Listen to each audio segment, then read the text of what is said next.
Hey everyone, welcome to today's episode, which is going to be yet another awesome roundtable discussion, or debate if you will, with two great minds in the fitness industry. After last year's super well received bulking debate, this time we are going to address the question of carbs and just how important carbs are for building muscle, and also how viable ketogenic diets potentially are for accommodating training for building muscle. On the panel, we have Dr. Mike Israetel and Menno Henselmans, two guys that I wanted to recruit for this discussion for a long time, so I really hope that you will enjoy this discussion. And with that, let's get into it. All right, ladies and gentlemen, if you're feeling a tectonic shift, then it's not without any reason. It's because we have two gentlemen whose aggregate IQs are probably approaching 320, Dr. Mike Israetel and Menno Henselmans, and I'm also here with my IQ of about 80. So we definitely have some really high-level discussion ahead of us, and we are going to be discussing carbohydrate intake and the utility of ketogenic diets when it comes to muscle building. So first of all, gentlemen, thank you so much for taking the time, and let's not waste any more time. Dr. Israetel, I'm addressing the first question to you. So if someone wants to put on as much muscle as possible and is interested in maximizing muscle hypertrophy and already has his calories and protein intake set, then what do you think is the significance of the ratio of carbohydrates and fats in his or her diet for that goal?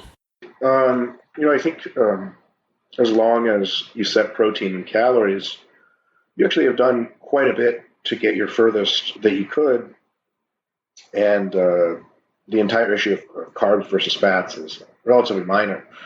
And then I think there's like a two-tiered structure that emerges. One major hurdle you have to get over is getting enough carbohydrate to support the needed energy expenditure functions and recovery functions of the combination of your basal metabolism, your daily tasks, and your training demands. And that number is really highly dependent on the extent to which you are active through the day, and pretty dependent on how much training you actually do. So if somebody weight trains 4 times per week, that's the extent of their physical activity that is planned, then the amount of carbohydrate they'll need is going to be relatively minor. I think you can see pretty close to really, really good results with as little as a gram of carbohydrate per kilo of body weight per day, maybe 2 grams, and then after that you don't have a huge increase in results.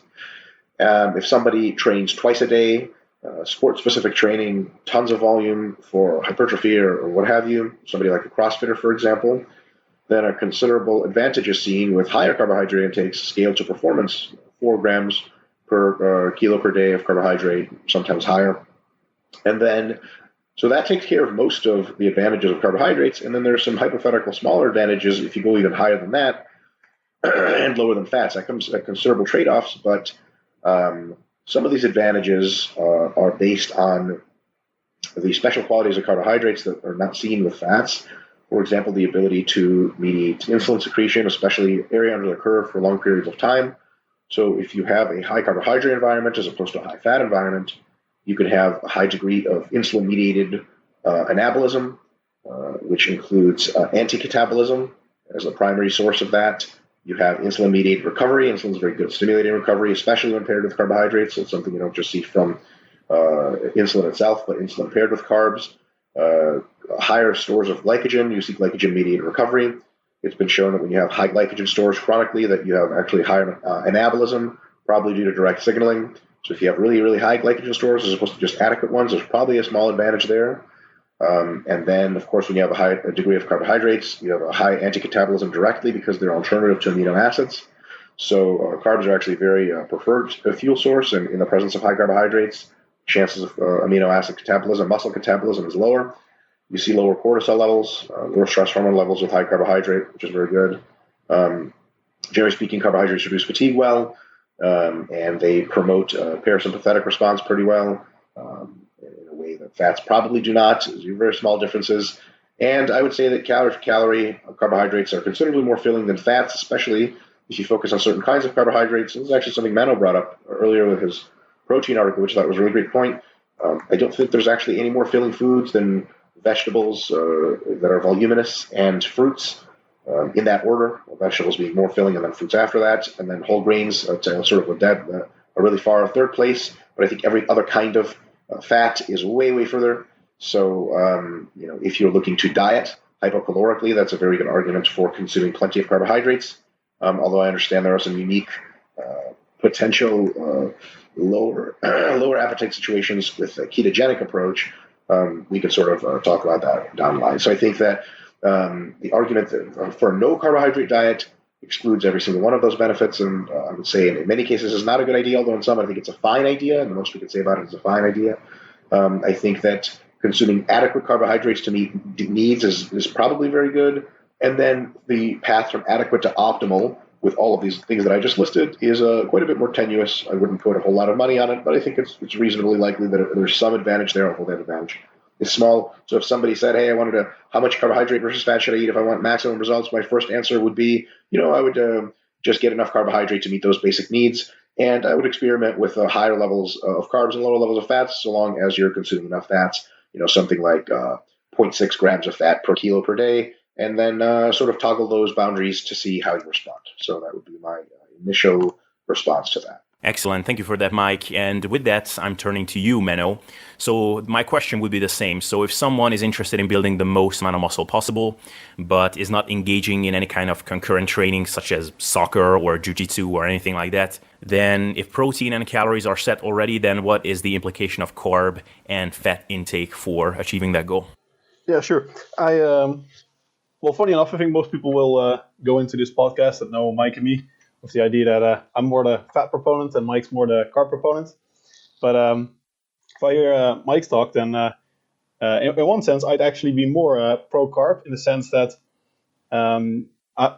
if I'm vehemently against any diet, it would probably be a zero-carb diet, maybe even more so than a zero-fat diet, at least in the short term, because I think zero-carb is not good, maybe not even that detrimental for performance, but definitely health and health-wise, it's terrible from what I've seen. Some people do really well, I think, in my experience, mostly people that have a horrible carbohydrate tolerance and often also FODMAP intolerances, which make them very bloated, get digestive symptoms, sometimes problems with appetite when they consume carbohydrates. And instead of learning to avoid those foods they're intolerant to and finding out which foods they are tolerant to, because almost everyone has foods they can eat, even carbs, even most carb intolerant individuals. I think it's more of a shotgun approach that tackles these issues with sort of a carnivore diet, but health markers in terms of blood work, what I've seen go down the drain quite fast for many individuals. So I definitely wouldn't recommend zero carb for almost anyone. And even with a ketogenic diet, I've seen reasonably consistent benefits of at least a targeted ketogenic diet approach, which means you allocate more carbohydrates pre and post workout, which in my experience also allows for a higher net carbohydrate intake to be consumed, generally sometimes up to 20 grams extra net carbohydrate per day, which is very significant if you're going down to ketogenic levels. So you get the same level of ketosis while having a higher carbohydrate intake. And it's not a major difference in performance, but I have seen in a lot of individuals, of course, the placebo is hard to exclude in client data, but repetition increases, 1 to 2 reps extra per set, especially in the later sets. And especially if you do more like a bro type workout where you do a lot of volume for one muscle group, I think carbohydrates are actually more important if you do that, because you have a lot of volume. And what a lot of people don't realize is that it's not about the total work you do per session, but the total work you do per muscle, because glycogen is stored intramuscularly and it cannot be shifted like not like liver glycogen, which is more flexible in that regard. The glycogen that's in a muscle can only be used by that muscle. So it's because of different enzymes that are used. So it's basically that glycogen that's there is only usable by that muscle. And if you exceed a certain volume, then basically you're going to potentially exhaust glycogen stores. Now, based on actual research data, you're almost never actually going to exhaust glycogen stores with strength training, at least not concentric, eccentric contractions in typical like free weight exercises or even machines. So I don't think that's a major concern, but it might be the case that you get slight increases in performance when you're not bordering on low glycogen levels. Now, overall, beyond that point, when you go above like a targeted ketogenic diet, I think the carbohydrate intake for a pure strength training individual is not very relevant. I think it's massively overrated. If you look at the research, which we're actually doing a review on that is hopefully going to be published this year. And our basic conclusion is that a lot of the proponents of high carbohydrate intake, and it's a lot of research papers as well, that still argue for higher carb intakes, they base their claims largely on endurance training studies, on studies that are not isocaloric, which is a lot of them, and on studies that are confounded by protein intake. So if you're actually looking at studies where you have, like you say, the same protein and total caloric intake, and you also have similar nutrient timing, and you don't have a very silly research protocol where a muscle is completely depleted of glycogen with lots of endurance training, and then right afterwards you do a strength workout that also has jumping and CrossFit in it, then you're actually looking at very, very minor benefits of additional carbohydrates, especially because it's neither the timing nor the total amount that's usually relevant, because with strength training, most individuals will have at least 24 hours between workouts, and the total glycogen depletion that they can establish in a muscle is going to be 20% or so, often not more than that. Even in bodybuilders, professional level bodybuilders, they found glycogen depletion levels in between like 15 and 24% when you do a typical like bro high volume bodybuilding workout. So in that sense, I definitely agree with Mike that it's not a major concern for most individuals. I would add, though, if you start doing very glycolytic activity on top of that, like high-intensity interval training, potentially also like very high repetition work, maybe things like Widowmaker squats that are sort of more on the edge. CrossFit would be something that's very much of a borderline situation, I'd say. Then carbohydrate requirements skyrocket, actually. If you're looking at the glycogen expenditure or the glycogen depletion that you establish with one all-out sprint on a bicycle ergometer, for example, some research has found that just 2 sprints can result in 44% glycogen depletion, because it's very, very high work rate. It's a very, very glycolytic, so glycogen is the primary substrate, and it's concentric only, which has a much, much higher rate of work than dynamic contractions. So then you're looking at a very, very different ballpark. So as soon as you go into the team sports, athletes, CrossFit's a bit borderline, but as soon as you go into those kind of realms, then carbohydrate requirements increase quite dramatically. Awesome. Menno, I would like to turn to you again just for a second to kind of set the tone for the upcoming discussion and also to give the listeners what they came for. So again, if we take the average individual who is going to listen to this podcast, who is not engaging any kind of significant amount of cardio type training, doesn't do a lot of high intensity interval type stuff, but is living a fairly sedentary lifestyle, is going to the gym anywhere between 3 to 7 times a week, and is engaging in some pretty traditional hypertrophy type training with a moderately high amount of training volume. Do you think that this person, if they employ a ketogenic diet or a targeted ketogenic diet, but we are still talking about carbohydrate intakes of under 100 grams, do you think that this person could build the same amount of muscle as he was to do so if he was to eat a pretty high carb diet, or at least a moderately high carb diet? Yes, I do. If you have a properly set up targeted ketogenic diet, I think most individuals that do pure traditional strength training will get the same results. And this is also what most research studies at the moment indicate, discounting one very small study in untrained individuals that found a benefit of ketogenic diets for body composition, and of course the Jacob Wilson study that I'm also discounting for suspected data frauding. Then most of the literature is very indicative of equivocal results for the ketogenic and non-ketogenic groups. So I think in that sense, definitely, yes, the ketogenic diet is absolutely viable, and most concerns are not really related to body composition or performance directly at that point, but more appetite, well-being, digestive issues. That I think most people take those kind of things that may differ. For example, some very carb intolerant, they feel better on a ketogenic diet, they have better mental clarity, and then they think they perform better in ketosis. Well, I think very, very few people actually perform better in ketosis. It's at best the same as with higher carbohydrate intake.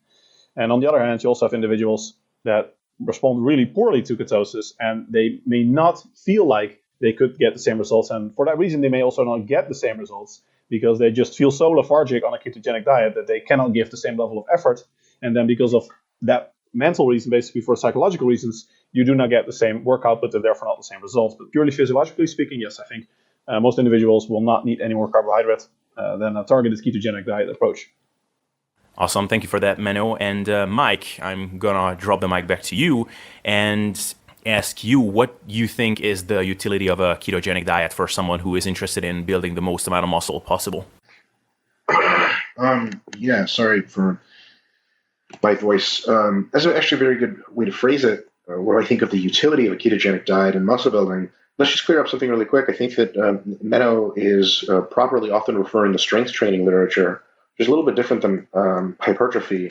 Even in many of these studies, when they measure hypertrophy as an outcome, because they got the tools, a lot of times the protocols are very strength training oriented, and they're measuring hypertrophy as they'll call it in studies sometimes resistance training. In reality, not so many people do what would be called resistance training. Most people either are trying to get big, trying to get strong, or sometimes both. So I think, what do I think about ketogenic diet with strength training? I think if it doesn't affect your energy levels a ton, then it's probably fine.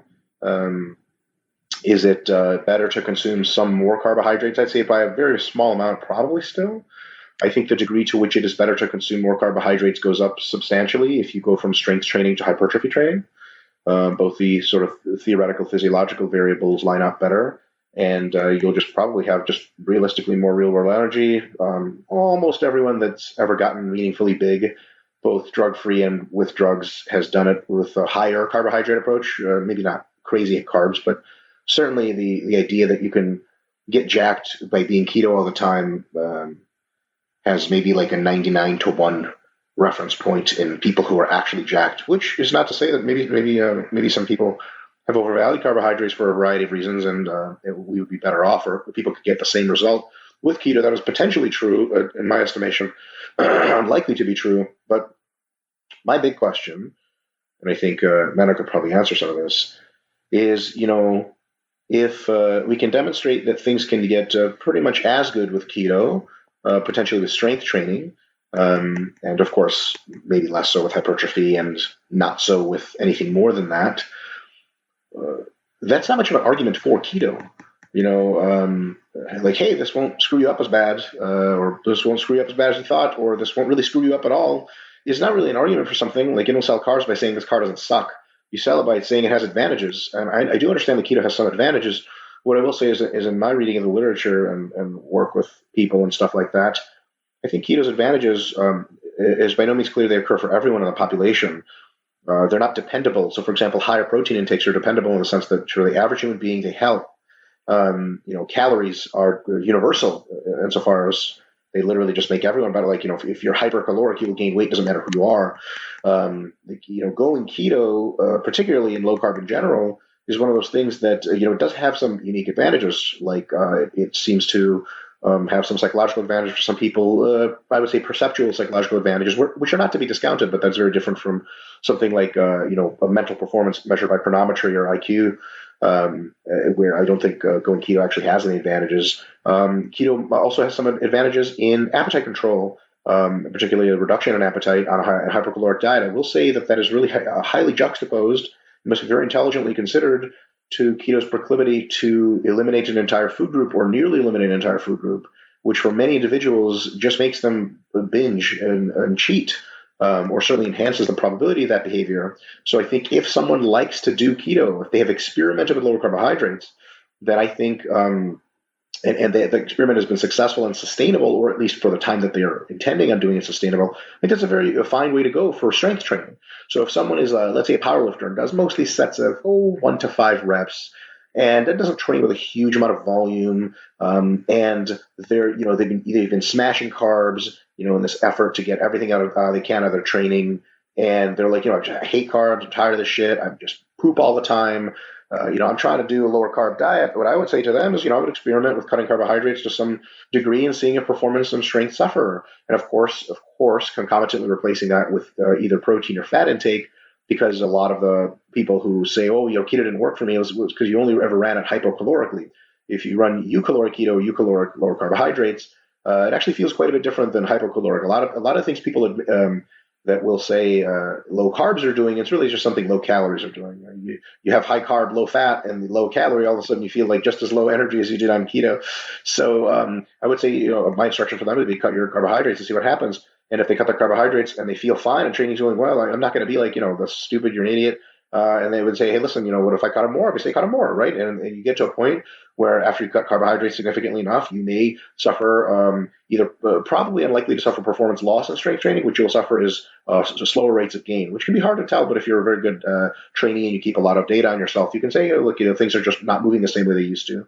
And if that is the case, then you say, okay, well, this is sort of my bottom end of carbohydrates. And I would say everyone that is sort of a person who is really heavily invested in their fitness, and especially somebody who's trying to become an authority for others, has to experiment with keto at least once, probably more than once, because it's difficult to critique something unless you've tried it before. Probably tried it quite a bit. And then so I would say it's a good idea to try keto and see how your training is affected. And you may be very surprised that it is affected not so poorly, but it is affected to a high degree. Then I would say that, there is not much of a counterpoint to if someone's like, look, I'm doing keto and it's been like 2 months and my training really sucks. What do I do? I still want to do keto. And my question would be, why? Why do you want to do keto? And they don't have a good answer. They could have a good answer. They could have appetite suppression effects, so on and so forth. But there's just not that many good answers. So what I would say is keto is not the super magical thing that we should all be trying to do. But if it works for you and it makes sense, that's totally fine, so long as your performance is maintained. And you'll find that out through trial and error better than anything Matt and I can tell you on here. But if it doesn't work out and it looks like keto and even sort of adapted keto where you have some carbs pre and post workout, if that just consistently does not work for you, stop doing it, because there's probably not this gigantic sort of over the rainbow advantage for keto. Right. Mike, just want to turn back to you for one more second. You mentioned a couple of interesting points about adherence and the lifestyle implications of doing a keto diet, but to stay on the realms of physiology, you mentioned that pretty much anybody who has gotten big and jacked has done so with at least a moderately high carb diet. Why do you think that is the case? Is it because of glycogen or insulin, or what would be your thought process there? Yeah. So I think both glycogen and insulin and all those other things I said earlier, like insulin-mediated anabolism, which is probably a small effect in most cases, but can add up over time. Insulin anti-catabolism, glycogen-mediated recovery, glycogen-mediated anabolism, fatigue reduction via cortisol reduction, et cetera, and so on down the line. So, I think it's one of those things where if nobody really ever argues against injectable insulin being an unbelievably powerful anabolic. It's actually literally impossible to inject insulin without concomitantly raising your carbohydrate significantly. And if you go from going no carb or very little carb all the way up to what would be considered high carb for a natural athlete, because we want to sort of restrain this conversation to naturals, that is a significant area under the curve difference in insulin exposure and in carbohydrate exposure. So there, for hypertrophy over long terms, months and months and months, I would bet you would see a benefit. Benefit's not going to be night and day, but it's going to be significant, and that adds up over time. Is it going to be something that comes up in a month or two? Probably not, although the detection of muscle growth over a month or two, it has itself really major problems. So I think that it's insulin plus carbohydrates, plus carbohydrate exposure, plus glycogen, all three of those together end up being a very positive environment for anabolism. And I think that's probably a good thing. And so long as you don't dip so low in fats that you hurt other parts of that process, particularly sex hormones, I think that makes a lot of sense. Excellent. So, Menno, turning back to you, I wonder if you could address Mike's points about insulin being a mediator of anabolism in the long term, and then also the role of glycogen for hypertrophy training and how that changes depending on how many carbs you have in your diet in general. And then perhaps you could also touch on Mike's critiques for strength training studies not necessarily being appropriate when we want to determine how effective a diet is for potentiating hypertrophy and muscle growth. So yeah, go ahead. I think there's not much difference between hypertrophy and strength training. I think strength training, resistance training, hypertrophy training, for most people, they'll fall in the same ballpark when it comes to carbohydrate requirements. You really have to go up to like CrossFit level before in the literature you start seeing borderline cases, like not significantly different, but looking at the absolute values, it would suggest there's a difference. I think insulin is probably not relevant for most people. Insulin has a very interesting relationship with anabolism in that within the physiological range, it stimulates muscle protein synthesis and decreases muscle protein breakdown up to a certain point, up to you cross a certain threshold. and after that there's no more effect. And as it turns out, that threshold is very, very low. You achieve it with just 20 grams of whey, and there are many studies that look at the effect of adding carbohydrates to protein, and they found no effect. You increase insulin, you increase glucose levels further, but there's no more decrease in protein breakdown, nor is there increase in protein synthesis. Now, it seems that based on a little research, that if you start injecting insulin and you go up to the supraphysiological range, then, as Mike said, it does appear that it is stimulatory of muscle protein synthesis. Now, I don't have that much experience with my clients of people on gear that use insulin. I know a few, though, that basically reported nada in terms of results. I'm also quite skeptical of it myself, but like I said, I know a lot of people that do swear by it. It may seem, or it seems like there could be a positive interaction if you also throw growth hormone and a very, very high dosage of androgenic anabolic steroids into the mix, and it's more of an interaction effect. Whereas if someone's diabetic or someone just injects a whole lot of insulin without being on gear, I think that will do nothing positive for muscle growth. So I think it's more of an interaction effect there, and it's probably not relevant for the physiological range, because like I said, based on research, you cross that threshold for the maximum anabolic and anti-catabolic effects of insulin very quickly as soon as you have adequate protein intake. So yeah, I think it is crucial to have protein with each meal, including pre-workout, pro-workout, post-workout, and that pretty much makes further carbohydrates at that point redundant, I think, in terms of any insulin-mediated benefits. As for glycogen, I think you simply won't reach the level of glycogen depletion that is actually detrimental for performance if you have at least a proper targeted ketogenic diet. So you're talking, there may only be detrimental effects when your carbohydrate intake probably goes below about 100 grams, purely in terms of actual glycogen depletion. Because like I said, you pretty much also always have 24 hours at least, even if you train each muscle group every single day, that's still 24 hours before you get glycogen, for glycogen resynthesis to occur. And if you look at studies like Pascoe et al. That found that 75% of glycogen is already resynthesized via the Cori cycle within 6 hours post-workout, even while you're fasted. Basically, the body recycles the produced lactate, and the traditional hypertrophy training burns a lot more glycogen, and that is accompanied with very high lactate production. And that lactate can be effectively recycled. Recycled is it's a bit of a misnomer here, but I think it catches the process quite well. It's recycled back to glucose via the Cori cycle, and if you add to that, that typically you will have a very high intake of glycerol, the backbone of triglycerides, with high fat intake that can also be used to resynthesize glycogen and produce glucose.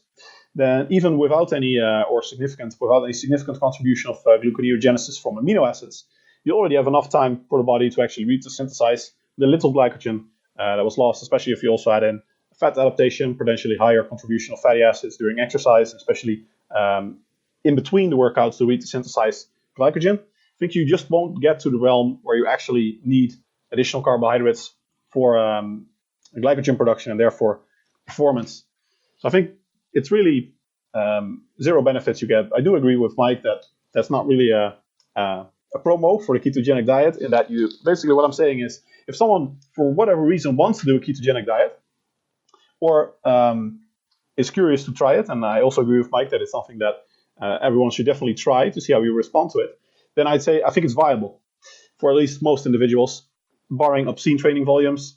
May definitely not be viable for people on gear, and I think that is probably the reason why most people don't, why we don't see many jack people that have done ketogenic dieting. I will note, though, that there are quite a few. If you actually look at the low-carb community, Luis Villaseñor being a primary one who has literally built his entire physique in ketosis. Like, I'm talking literally, he's been in ketosis for like 10, 20 years or something. And he built his entire physique, and he looked great. I think his fat-free mass index is higher than mine. So there are definitely those individuals. Most people just don't do it. And I think also you don't really see it because there is a very small minority of people who actually love ketosis so much, they just do ketosis for life. But there is a much more significant, still a minority, but a more significant minority of people that react well enough to a ketogenic diet to experiment with it, and occasionally do it when it suits their lifestyle, the available food choices, and just the time. So then, for example, for the appetite suppressive benefits that they respond very well to, so they use a ketogenic dieting when cutting. Now, I think that is pretty much the only scenario when most people want to use a ketogenic diet. And I think there is a very clear limit, a very practical clear limit in terms of when you want to stop using a ketogenic diet. And that is when you get to a energy intake where when you're still in ketosis, so your net carbohydrate intake is very restricted, protein is also restricted. Many people don't realize this, but protein will also kick you out of ketosis. And yes, there's a lot of talk about it being supply or demand driven. The fact is, if you get enough protein in someone, they will go out of ketosis. There seem to be some exceptions in men, but for women it's quite clear. You can just measure it with a breath flow analyzer or ketone blood measures. Just look at the millimolar levels of ketosis, add 100 gram protein to the diet, you will see the levels drop. So you're restricted in carbs, you're restricted in protein. What happens at the point when your fat intake starts exceeding your protein intake? I'm talking in grams, so you're consuming 150 grams of protein, and your energy intake is so high that your fat intake has to go above 150 grams. At that point, you're just looking at a really sucky diet. You really have to really hardcore love ketosis to still want to do ketogenic diets at that point, because you are literally talking about drinking oil. Now, for most people, it's absurd. They talk, I don't like ketosis, they're drinking oil. Those people just don't know how to do a ketogenic diet. You're still talking lots of veggies, meat, eggs. It's even very easy to still get to that point, because if you have 150 gram protein, 150 gram fat, and a lot of people that are so brainwashed by high carb diets, and they come to me, I see this all the time with coaching, how do I get these fats in? I have to drink olive oil, whatnot. No, just replace your protein intake with high fat sources. These people are consuming low fat cottage cheese, and then they start drinking olive oil to get the fats back in. If you just consume full fat cottage cheese, eggs, you stop throwing away the yolks, you start consuming full fat dairy, full fat meat, and boom, you've got your fats. Done. Extra taste, no extra money, very easy, tasty way to get those fats in. So until that point, it's all fine and dandy. But when you've exhausted carbohydrates and protein intakes and you still have to get more fat in, you start looking at pure fat intakes and foods that have more fat than protein. And you can get somewhere if you really like pork and cheese, but that's also not the best for your health probably if you start relying on that exclusively as your protein and fat sources. So then you start talking about drinking oil, and that just really sucks. So I think that's the reason you never see people, or you rarely see people that bulk in ketosis. It's not because it's not physiologically possible, it's just that practically it really sucks. Yeah, although now that you mentioned that, my mind immediately went to peanut butter and almond butter, but there might be some issues with the excessive protein content or... The carbs. The carbs are the problem. You can't eat nuts and peanut butter in a ketogenic diet, or at least you can, but it's a very limited amount. The best would actually be, what are they called? Macadamia nuts. If you go truly low ketosis and you want to keep it healthy and satiating, and you still want to get your fiber in, so then you're talking, you want to use pretty much all your net carbs for veggies, maybe strawberries. Fruits are already pretty much off the table usually.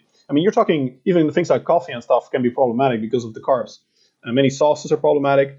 So nuts are not even on the table for most people. You're really talking oils. Okay. All right. So, Dr. Mike, are you open to the potential possibility that the high carb preference in the professional bodybuilding world is influenced by compound and anabolic steroid use? What would you say to that? Yeah, I'm open to everything. There's certain possibility that is the case. I don't assess that possibility as very high, because almost all drug-free bodybuilders swear by carbohydrates. And as a matter of fact, if you're on enough gear, you can drop your carbohydrates considerably and seem to not care because the gear just powers through everything. If you're drug-free and you drop your carbs, and that can lead to really not great things. And you pay very dearly if you're drug-free and you do some things that your body's not a big fan of. There also doesn't seem to be a much higher prevalence of keto use in individuals that are drug-free versus drug-using individuals, and that when individuals that are drug-free gain mass, they seem to do it predominantly through a higher carbohydrate approach. It doesn't seem like any more so than individuals who are running any other kind of compounds. So that's definitely, is it possible that there's an exaggerating effect of excessive, super high carbohydrate consumption with the combination particularly of growth hormone and insulin injectable? Yeah, absolutely. Does that mean that you don't get pretty decent benefits of super high carbohydrate dieting if you're drug-free? No, I think you still get quite a few benefits. I will say that the literature on the sort of equivalent insulin secretion between whey protein and carbohydrate intake. I don't think there's a sufficient volume of literature there to conclude very, very strongly that the insulin secretion is the same, especially over and over and over. So yeah, whey protein does a very good job of secreting insulin. The thing is, you don't eat whey protein all day long, and if you did, it'd be a very interesting diet. However, if you can't eat considerable, if you can eat 100 grams of carbs at each meal for the entire day. And boy, oh boy, is that a lot of insulin area under the curve that you simply don't get from eating chicken and nuts and all this other stuff. So I think there's still an insulin net benefit there. Maybe if you post-workout window, you want some good insulin spike, whey protein is fine. I don't think you can have whey protein. Most people don't every single hour of the day. I think there's a limit there. I think there's a limit in the way the studies assess muscle growth. They usually do it through muscle protein synthesis, which is measured acutely. I have yet to see very much good data on long-term assessment of muscle protein synthesis, and particularly actually hypertrophy of higher carbohydrates or very high carbohydrates to very low carbohydrates on a hypercaloric gaining plan. I think there would be a difference there that would be small but meaningful.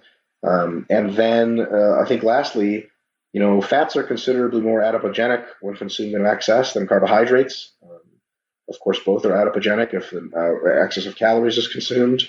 But I think that if you consume anything in excess, protein doesn't seem to be very adipogenic at all, although, does push other nutrients that you're consuming to be adipogenic just by displacing them. I think carbs are probably in second place and they're not so bad. But I think pretty much any fat you eat that's over your intake is going to go be stored as fat or very close to.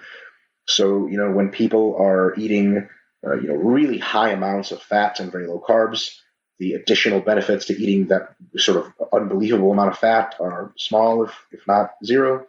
The additional, at least theoretical benefits of eating a super amount of carbs is more insulin, more topped out glycogen. By the way, there's a decent reason to believe that very high storage of glycogen, not just moderate, but very high storage of glycogen, and the avoidance of low states almost entirely provides an anabolic signal directly from glycogen storage mechanisms to muscle tissue.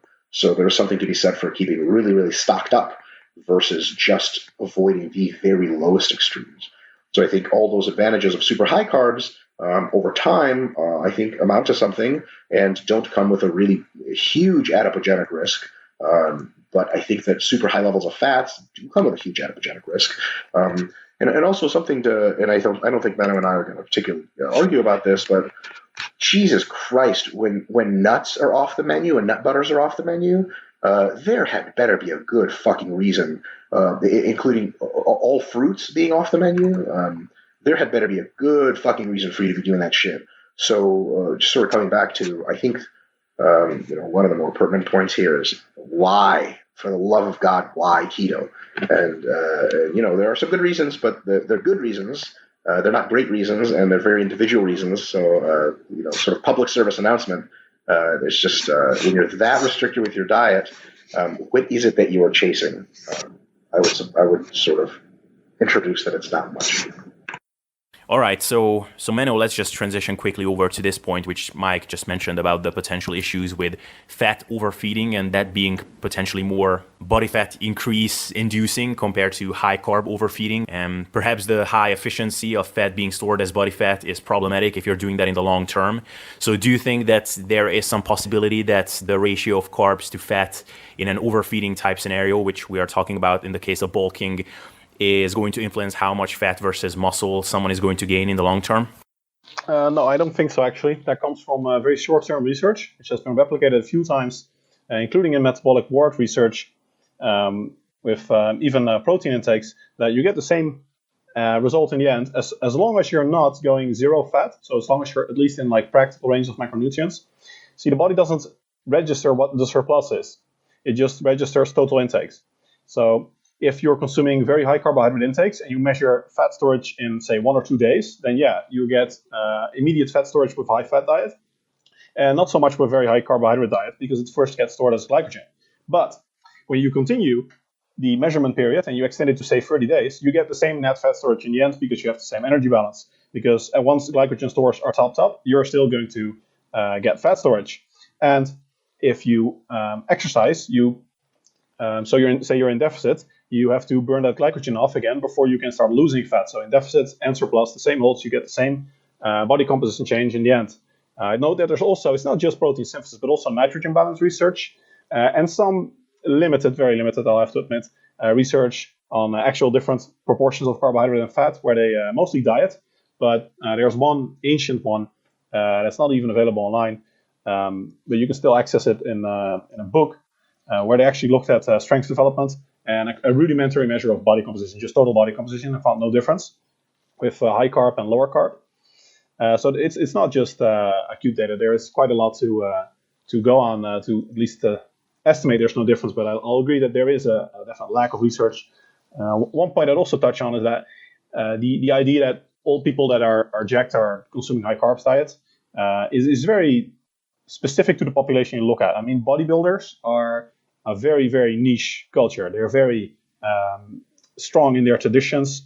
Pretty much all of them are on gear. The natural bodybuilding community, truly national bodybuilding community is tiny, absolutely tiny. And they're still very traditional, and they look up to the IFBB guys and the guys on gear. So it's very difficult to say. If you, as a point of a counterpoint, would be the CrossFit culture, where a lot of people get great physiques. Also, ones with great physiques are often on gear. So that would support Mike's point that maybe it's not the gear that makes carbohydrate diets more effective. It might just be that most people do high carb diets. We just don't have a lot of people that compete and do ketogenic diets. I think that it is quite safe to say that the vast majority does high carb diets, so there's just not that much of a comparison to go by. However, if we go back 50 years, then actually almost all natural bodybuilders and geared bodybuilders up to about the golden age with Arnold, who was about the turning point, were actually consuming high fat diets. And they were like eggs. What builds muscle? They were eggs and full fat milk and full fat meat. Those were like the anabolic man foods of that time. And that only started shifting at some point, which did coincide with the rise of gear in bodybuilding. And it's only now that if you look at most people that are jacked, they're all on high carb diets, but that wasn't the case before.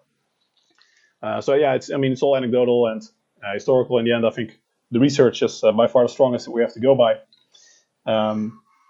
But like Mike said, it is limited, so it is fair to look at other perspectives in this regard. But all in all, I think the case for carbs is definitely as weak as it is for fats, because the case for fat is not zero. There are increases in anabolic hormone levels, especially in the long term. Going very low in fat, especially when you go below about 20%, also tends to majorly increase appetite, which you can combat if you go zero fat. But in the end, especially for a drug-free trainee, that just compounds the massive decreases in testosterone and growth hormone production that you'll experience then, especially in contest prep. There's also benefits of protein synthesis for certain fatty acids and cholesterol and omega-3 fatty acids.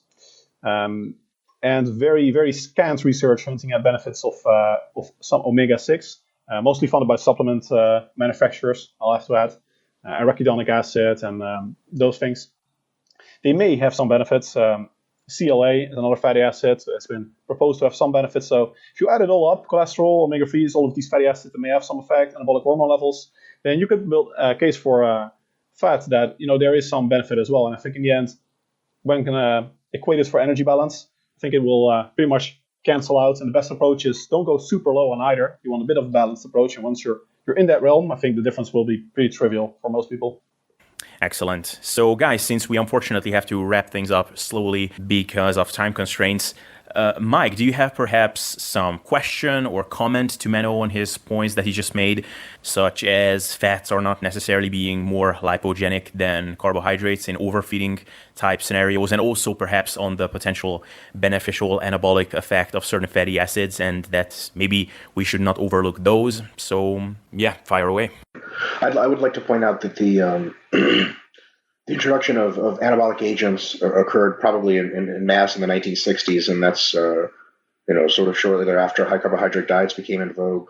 But the introduction of injectable insulin did not occur until 2 generations later, probably more in the 90s than anything. And the introduction of growth hormone occurred in very small ways in the 80s and much bigger ways in the 90s. And by then, very high carbohydrates had been established for 20 years. So I don't think that concordance occurs. I would also like to point out that shit people used to do back in the 1950s is an interesting argument. It potentially has some weight, but also people just weren't that jacked back then. So, it's one of those things that maybe that people use a high carbohydrate diet now and have for the last 2 generations because it is more effective, and people used to use another diet because they didn't know any better. But perhaps there's something to be said for a counter argument there. Excellent. Gentlemen, I think that we pretty much exhausted this. I mean, we absolutely didn't. We could go on for another hour. And once I'm Joe Rogan and I can fly people over for my 3-hour podcast, you guys will be definitely there for my first episode to talk about this further. But this is as far as we get to go. And so, gentlemen, thank you so much for taking the time today. It was a pleasure talking to you. Likewise. See you guys. Thank you so much for having us, Abel. All right, everyone, I hope you enjoyed this episode. I just like to quickly mention where you can find these guys because we didn't have time for that at the end. So Mike can be found at renaissanceperiodization.com. They have a lot of cool things, articles, videos, and books for you to check out. Their recent book, The Renaissance Diet 2.0, just came out recently, and I've had the pleasure of reading that myself. Highly recommended. They also have a new app, the RP Diet app, which might be out already, and you might want to check that one out as well. Mike can also be found at RPDMike on Instagram. And the Menno can be found on mennohenselmans.com. You can read all his articles there, which are super well done. You can also check out his coaching service if you're interested, and his PT course, which I believe is going to launch in March. So if you want to learn all the fitness secrets of Menno, then you might want to sign up for that. I myself have completed his certification program in 2016, and it was one of the best decisions I've ever made. So I hope you enjoy this, and if you're still here, I'd really appreciate if you could drop a good rating for me on iTunes at thesustainableselfdevelopment.com. And if you're watching this on YouTube, then just subscribe and drop a like to support this channel. At any rate, thank you for hanging around up until now, and see you next time.